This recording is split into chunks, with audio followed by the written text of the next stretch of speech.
what's up you guys, the Curious Owl here, and today I am sharing with you guys my HouseCupathon TBR.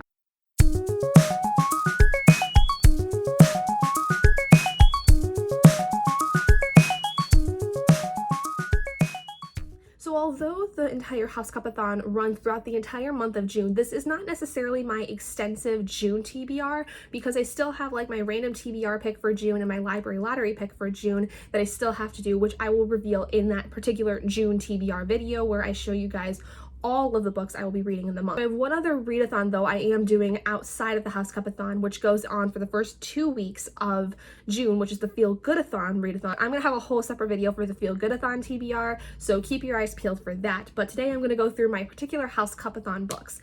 Now, most of these actually I ended up being able to double up with their prompts, which was awesome. That is like always my big goal, is to try to double up as much as I can with my books. And I also will be counting anything that I read for Feel Goodathon within that, because a lot of the books on this TBR are also going to be on that TBR because it's within the first couple weeks. So anything outside of those though, I am also going to be counting. So like my random TBR books that don't have specific prompts attached to them or anything like that. If you are going to be joining us for round 3 of the HouseCupathon, let me know down in the comments below. And if you have any questions regarding it, you might want to go check out my announcement video for that. But if you do still have questions regarding certain prompts or anything like that, feel free to ask me down in the comments below, or go check out our Discord because we have actually been able to answer a lot of questions regarding certain prompts and what can be done and things of that nature. So those are some really great places to get some really good information. But without further ado, let's get into actually seeing what I'm going to be reading in the month of June for the HouseCupathon. So the first book I want to talk about is The Stand by Stephen King. Now this is going to be my Stephen King read for June in particular because I wasn't able to pick up Rage for May because it's like completely non-existent, or it's like super expensive to even get a copy of it. So I'm going to move on to The Stand. Now this is a post-apocalyptic story that essentially deals with this influenza that has essentially ravaged the world. So very timely, I think, in this day and age, surprisingly. But essentially the reason I wanted to pick it was because, for one, it's over 800 pages long, which for me is a pretty big book. It's kind of something that I typically think of as like the more terrifying or intimidating books, because typically if I read any kind of page range, it's usually anywhere between 400 to 500 pages. So 800 pages is something that I'm a little more hesitant to read because it is so long. So I'm using this one for the petrified prompt, which is to read a book that terrifies you in some way, whether it's intimidating or just really scary or horror filled or something. And then I'm also going to be using this for the flying car prompt, which is to read a book that goes on some kind of journey, because essentially the plot of the story is that because there's this influenza that's basically killed off almost everyone on Earth, there are certain characters that go on their own journeys to kind of traverse this new apocalyptic world, and they kind of have to figure out what to do now to survive. So it is their own personal journeys of survival, essentially. So then the next book I'm going to be reading is Thirst Volume 1 by Christopher Pike. This contains the first 3 stories of the Thirst series, and this is a vampire YA kind of story. Now, this is actually going to be part of a new reading series I'm going to be taking on, because I'm going to be finishing up the Morganville vampires here probably by the time the HouseCupathon comes around. I'm hoping, praying. Otherwise, I will obviously, read the Morganville vampires first before I get to this one. But because I was going to finish the Morganville Vampire series, and I do want to go back and read some of the series that I had started when I was in high school and had really loved, I thought that because this one also dealt with vampires, but it was a lot darker from what I remember in high school, this was, I thought, another really good one to go with. And I remember loving this series up until the 5th omnibus, which kind of just took things in a really weird turn. And I don't quite remember what exactly happened in that part to really tell you guys why I thought it was weird. I just remember some kind of spaceship thing happened, and so I want to reread the series to get to that point again and really see if that part makes any more sense to me now than it did when I was in high school. This though is going to count for also 2 prompts. This is going to count for the Burrow, which is to read a cozy read, because I remember loving this series so much, and it always does bring a little bit of lightness into my heart when I think about it, because I loved the main character so much. I found her to be so captivating and strong that she kind of just made me feel so many good, happy things. And then I also am going to be using this for the Howler prompt, which is to read a book that has a character essentially facing the consequences of their actions. And then the very first book of this series, we actually find that the person that created the main character into a vampire is coming now to kill her, because he's been told that if he kills all of his spawn that he created over the course of the entirety of history, he will essentially be rewarded for it. So he's coming to kill her after not having seen this person in I think like 3,000 years or so. So the next book that I'm going to be reading is of course Harry Potter and the Chamber of Secrets. This is our required reading for this round. However, we have opened it up to you reading any Harry Potter book because we do understand that you guys are possibly in your own reading series of this at the moment.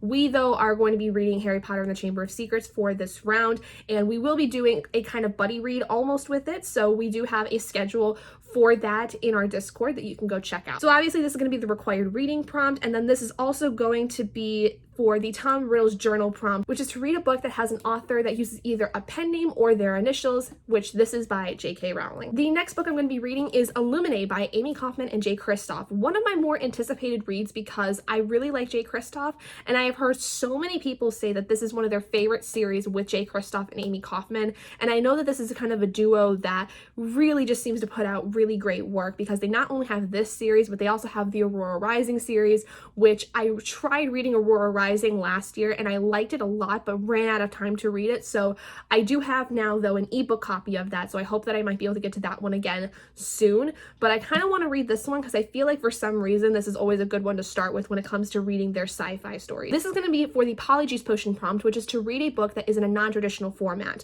Many people know that this series actually is told essentially in like documents and emails and all kinds of stuff like that. So this is one of those really cool non-traditional formats that I think is so very unique when it comes to especially YA publishing that I always seem to get a kick out of. And then this is also going to be for the prompt following The Spiders, which is to read a hyped book because I kid you not, this is like the series is everywhere on BookTube and I finally feel like I need to just read it and actually see what I think of it myself. The next book I'm going to be reading is Little Fires Everywhere by Celeste Ng. This is going to be for the prompt Fox, which is to give a book a second chance. Now, this was a book that when I first read it, I think at the end of 2019, maybe beginning of 2020, I was so divisive with it. I didn't know if I wanted to give it a 2-star or a 4-star by the time I finished it, and I listened to the audiobook of it, but I remember that I really liked a lot of what was going on in the story because it really signified a lot about what really happens in small towns a lot of the time, especially when you have people that move into the small town that people are not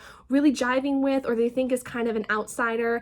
And especially in this story, it's a very white predominant town, and when this Asian woman moves into the town, things kind of just take off from there. And so there's a lot of like racism and a lot of things of that nature. And I remember listening to the audiobook not really sure how to feel because on the one hand it was so real to what I've experienced in a small town before, but it was also kind of, I think, taken to some extremes when it came to it. But I ended up giving it a 4-star, and I figured that I would reread it again because I want to see if maybe reading the physical book would change the way I think about it. And I'm actually going to be buddy reading this with somebody during the Feel Good-a-thon, so I figured it was a really great idea to maybe pick it up and actually see what I think about it now that I have a physical copy of it, as opposed to listening to the audiobook again, where I kind of felt very divisive with the whole thing. The next book I picked out is My Enemy's Cradle by Sarah Young. This is for the prompt of denoming the garden, which is to basically pick a book that you think that you might want to unhaul,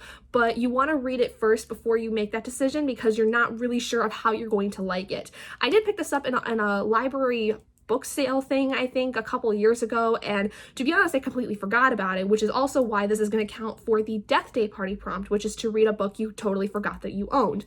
And I think that this is placed in the World War II era, and I don't really know much about it, but I like that era a lot when it comes to writing. I like reading a lot of stories that are based in the World War II Nazi Germany era, and so I don't know why. It's something that's always interested me, but I feel like this is going to be one of the stories that may surprise me whether or not, I like it or I hate it. So we'll see. The next book I'm going to be reading is the final book in the Grisha trilogy, finally, Rune and Rising by Leigh Bardugo. I always want to say Rune, and that's completely different. Ruin and Rising.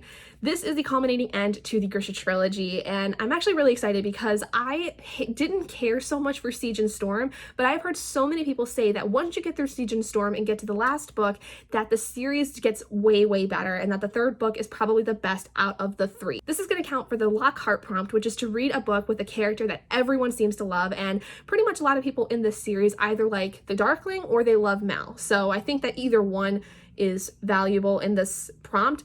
Personally, I'm a Mal person. I don't care for the Darkling so much because I think he's a jerk. This is also going to complete my prompt for Davi, which is to read a book with a lovable or memorable main character. And again, that's because of Mal. I adore Mal. I think he is absolutely great, and I really felt that in Siege and Storm, he got the short end of the stick, and I want to see him blossom in this book. The next book I'm going to be reading is going to be Poison Study by Maria V. Schneider. This is going to count for my prompt of The Whomping Willow, which is to read a book that has a tree on the cover, which this particular version did. The next book I'm going to be reading is The Last Magician by Lisa Maxwell. This is going to count for the Basilisk prompt, which is to read a book with a snake on the cover. And the final book I will be reading for the HouseCupathon is going to be an audiobook, which is going to be Tell Me Lies by J.P. Palmer, which is to basically complete my Mandrakes prompt, which is to listen to an audiobook. I got this when I had signed up for a free trial of Audible about a month ago or so, and this was one of like the Audible originals, I think, that I was able to download, and it's a psychological thriller, so I love psychological thrillers, so I'm gonna see how this one goes. But there you guys go. Those are all the books that I will be reading for the HouseCupathon. Let me know what you guys are gonna be planning on reading down in the comments below. If you've built your TBRs, if you've created your TBR videos or posts or whatever, feel free to share them also down in the comments below. I will definitely love to go through them and see what you guys have come up with for these prompts. But anyway, thank you guys so much for joining me in this video. If you guys did enjoy it, please do give it a big thumbs up. And if you're not already and you'd like to be, hit that button down below and subscribe to become an owlet in our flock. And I will see all of you guys in my next video. Bye guys.